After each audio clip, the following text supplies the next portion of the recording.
अब हम तस्करा करेंगे सिख मजहब में खुदा का तस्वुर क्या है। सिख मजहब वजूद में आया 15वीं सदी के आखिरी में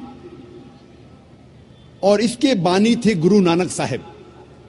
और ये शुरू हुआ एक ऐसे इलाके में जो 5 नदियों का इलाका था और कहा जाता था पंजाब, जो मौजूद है पाकिस्तान और नॉर्थ वेस्ट इंडिया में। और गुरु नानक साहब जो इसके बानी हैं वो पैदा हुए थे हिंदू धर्म में और उनका कास्ट था क्षत्रिय कास्ट, जिसे कहते हैं वॉरियर कास्ट। और गुरु नानक काफी मुतासिर थे मुसलमानों से। ये सिख मजहब तादाद में दुनिया में 6 नंबर पे आता है और कई विद्वान कहते हैं कि ये सिखिज्म, सिख मजहब एक हिंदू मजहब की शाख है। और सिखिज्म, सिख मजहब आता है लफ्ज शिष्या से, जिसके मानी है स्टूडेंट, फॉलोअर, डिसाइपल, जिसके मानी है तालिब, जिसके मानी है मानने वाला। और ये सिख मजहब 10 गुरुओं का मजहब है। सबसे पहले गुरु जो बानी है गुरु नानक साहब और 10वें गुरु है गुरु गोबिंद साहब। और इस मजहब की किताब को कहते हैं आदि ग्रंथ या गुरु ग्रंथ साहिब। सिख मजहब 5 क की बुनियाद पे है। सबसे पहला क है केश, अनकट हेयर, बाल नहीं काटना चाहिए।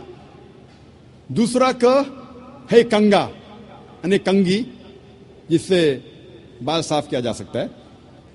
तीसरा क है कड़ा, मेटल ब्रेसलेट, मेटल का कड़ा। चौथा का है किरपान, डैगर, चाकू, जो अपनी हिफाजत की रखना चाहिए। और 5वां क है कचा, जिसे कहते लॉन्ग अंडरड्रॉ। ये 5 क हर सिख को इसका पालन करना चाहिए। और अगर आप कोई सिख से पूछेंगे कि आपके मजहब में खुदा का तस्वुर क्या है, तो सबसे बेहतरीन जवाब अगर कोई सिख दे सकेगा वो है उसकी मजहब की किताब गुरु ग्रंथ साहिब के पहले वॉल्यूम, पहला अध्याय, पहला मंत्र, जिसे कहते हैं Japu ji. First volume of Guru Granth Sahib, first chapter, first verse called as Japu ji, जिसमें लिखा है कि खुदा एक है और उसे कहा जाता है सच्चा, महान, जो कभी भी नहीं घबराता और उसे कोई चाहत नहीं। वो लाफानी है, वो पैदा नहीं हुआ है, ना किसी को जन्म देता है,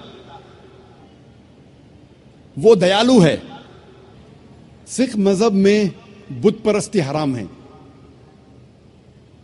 सिख एक ही खुदा को मानते हैं, एक ही ईश्वर को मानते हैं, जिसे अनमैनिफेस्ट फॉर्म में कहा जाता है एक ओमकारा और मैनिफेस्ट फॉर्म में कहा जाता है ओमकारा। और जब आप गुरु ग्रंथ साहिब पढ़ते हैं, ओमकारा के कई सिफात है। इस ईश्वर को कहा जाता है अकल, माने इटर्नल, मानी लाफानी। उसे कहा जाता है करतार, मतलब क्रिएटर, मतलब खालिक। उसे कहा जाता है सत्यनामा, जिसके मानी होली नेम, जिसके मानी पाक नाम। उसे कहा जाता है परवरदिगार, मतलब चेरिशर, मतलब पालने वाला। उसे कहा जाता है साहिब, मतलब लॉर्ड, मतलब रब। उसे कहा जाता है रहीम, मतलब मर्सीफुल, मतलब रहमत वाला। उसे कहा जाता है करीम, मतलब बेनिफिशेंट, मतलब करम वाला। उसे कहा जाता है Wahe Guru, one true Lord, एक ईश्वर, एक सच्चा ईश्वर, एक सच्चा खुदा। सिख मजहब में बुत परस्ती हराम है और सिख मजहब में अवतार वदा का भी फलसफा नहीं है कि खुदा अवतार लेते हैं इंसान बनते, ये फलसफा नहीं है। और गुरु नानक साहब वो काफी मुतासिर थे संत कबीर से, इसीलिए गुरु ग्रंथ साहिब में कई संत कबीर के दोहे हैं। और मुझे याद है जब मैं स्कूल में था तो एक मशहूर दोहा संत कबीर का था, दुख में सुमर न सब करे, सुख में करे न कोई, जो सुख में सुमर न करे तो दुख काय होए।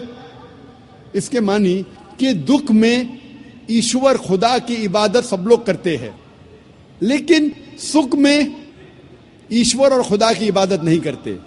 जो इंसान सुख में ईश्वर और खुदा की इबादत करता है उसको दुख कभी भी नहीं होगा। यही लिखा है कुरान मजीद में,